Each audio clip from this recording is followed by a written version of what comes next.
presented by DNS Entertainment। अरे बंसी बंसी गौरव किधर हो? जी सर। आओ थोड़ा। हाँ कहिए ना सर।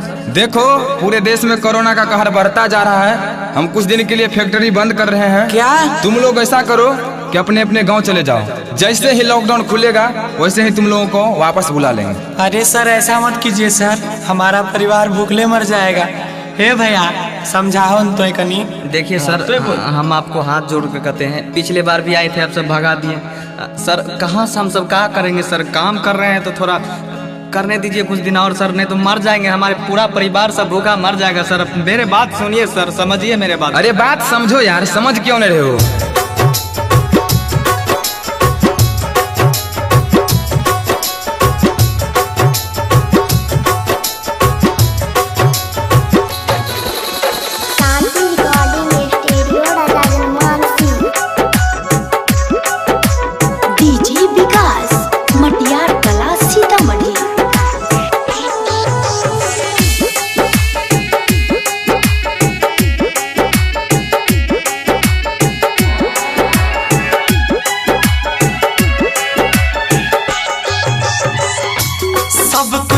बंद भेल जाइ छै कोना कोना से, सब कुछ बंद भेल जाइ छै कोना कोना से। लागई भूखले मर जइबै अब कोरोना से, लागई भूखले मर जइबै अब कोरोना से। के करो मतलब नहीं रहलै हो, के करो मतलब नहीं रहलै तकलीफ रोना से। लागे जान चल जैतै ई कोरोना से, लागे भूखल मर जइबै ई कोरोना से। झूठे कोरोना कोरोना करते रहे छै, घर में बाबू के मन खराब छै, पैसा नहीं छै, कस की होते। आज चल न कोल, तू चुपचाप रह, ठीक चल गाँव। अरे मकई के काटे छै, चल काटबे ठीक छै। जा होते से काट खोट के अपन पेट निमाबे, की करबी? सगरे लॉकडाउन हमर माथा खुद खराब छै। चल चल आराम चल।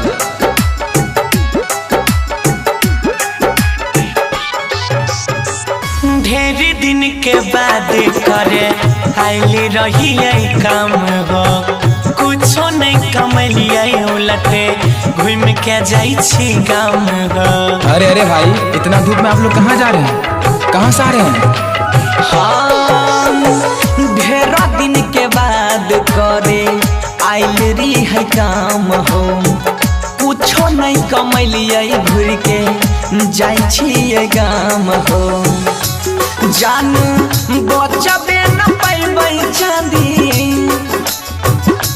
जान बचबे न पैबै चांदी सोना से। लागई जान चल जैतै ई कोरोना से, लागई भूखले मर जइबै अब कोरोना से। जहाँ देखो तो जावी लगाइए, घर में रहिए, गरीब के गुजारा केना होते ककरो ध्यान से। अरे पागल छोड़ न, तू काफी टेंशन ली, चल चल। अरे सब भगवान के ऊपर छोड़ दे। विकास मटियार कला सीतामढ़ी, मटियार कला सीतामढ़ी।